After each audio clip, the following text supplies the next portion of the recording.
style that I chose. So, you know, it is what it is. It's pretty draining, but you know, it comes with the territory. What would you say the best city's been so far?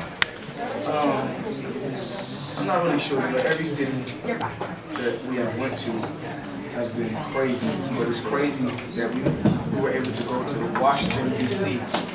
and hold a press conference at 12 p.m. and still be happy. So we actually win 3 rounds out of 12 rounds. Even though, I'm honest with it, I think that Miguel Cotto is a lot tougher, better boxer, stronger, and I just think that Miguel Cotto is a better fighter. And honestly speaking, Canelo's a better fighter. It was just that me and Canelo, it was more of a chess match. It was more of a chess match, to where this guy, you know, he came in very, very dirty and very, very reckless, to where I had to, you know, take my time and watch this guy, because I knew that something crazy was going to happen in the fight, which he did. You know, I got a headbutt, you know, because this guy, like I said before. And I'm just saying, if Robert Garcia is one of the best trainers in the world, you don't give your fighters advice like go out there and cheat to win, or let us fight with our gloves on, with no padding in the gloves. I mean, conduct yourself like a gentleman at the end of the day. Even though we're in a brutal sport, if you beat me, earn it the hard way. I got to the top by hard work, dedication, prayers and belief in a good team. If you're gonna beat me, earn it the hard way.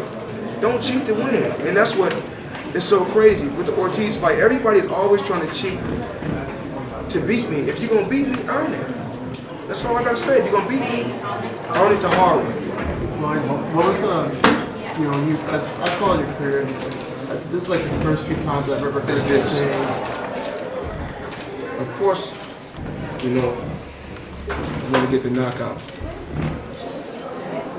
But you got to realize, a lot of times later on in my career, in the beginning, guys was coming to fight. Guys was coming to fight to win. So they was putting it all on the line in the beginning of my career, and guess what? I was getting those guys out of there. Now, I fight these guys, and they feel like they're victorious just if they go the distance, or they win 2 or 3 rounds out of 12 rounds. Say, well, I went to discipline him, I gave him a tough fight, because I gave him a tough battle for 3 rounds. That means I won the fight. And it don't work like that. Whereas what I said is this: am I looking for the knockout? I'm not looking for the knockout. I'm looking for the victory, but if the knockout presents itself, I'm going to take full advantage of it. Floyd, you're the highest paid athlete. What does it mean to the sport of boxing to have a boxer make more money than any NBA star, any football star, any soccer player? Well, I just don't feel like, you know, I look at my career, I say, you know what? I just look. So all these guys, I said, having a certain brand on your back don't define your greatness. If you're good, you're good. If you're not, you're not. And I'm gonna continue to say this. There's a difference between being talented and God-gifted. There's a difference. What's going to be the difference between this fight and the last fight? Well, I don't have to make no adjustments, because I know it. He knows. It's no different from when I go to the boxing gym and I had a bad day.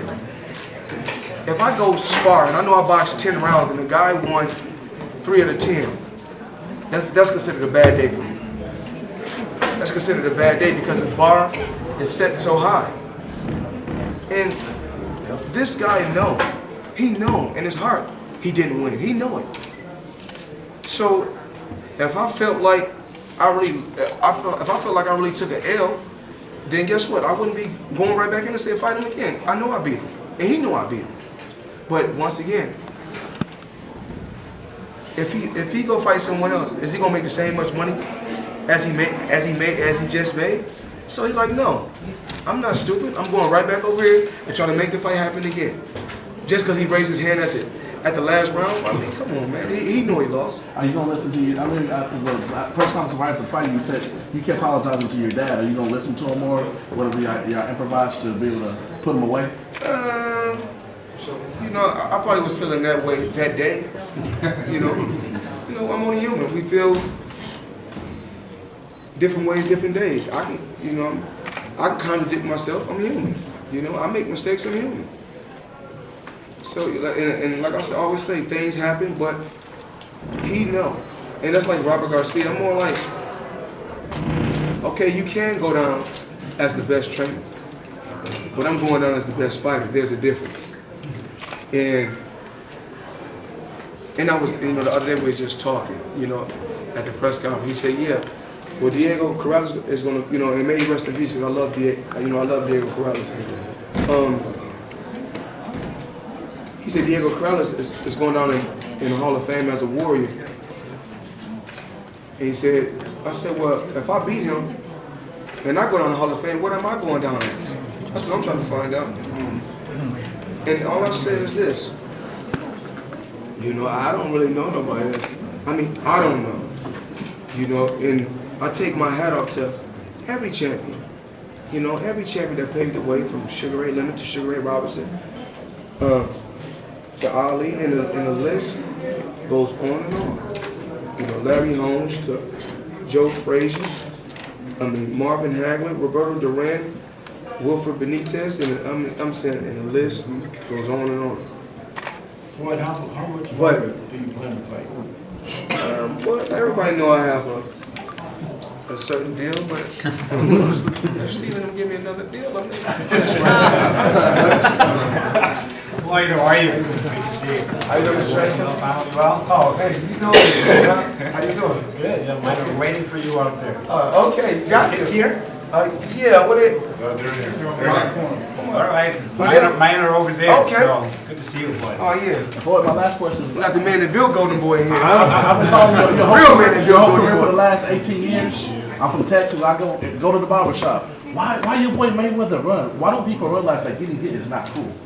What's so cool? Well, I think if that was, you know, I'm just trying to find out who's still around from the '96 Olympics.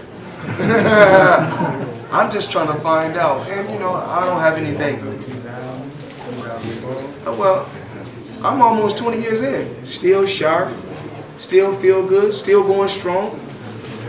I think all those other fighters, they should have been defensive fighters. I think so. In this fight, how do you plan to make this an easy fight? It was an easy fight the first time. Just because a guy can come out and fight basically with a windmill style, and we're not talking about, let's talk about, pull up the punch stats. I mean, this guy missed, half of that stuff was going, he landed a few, but you know, that comes with the territory. Did you feel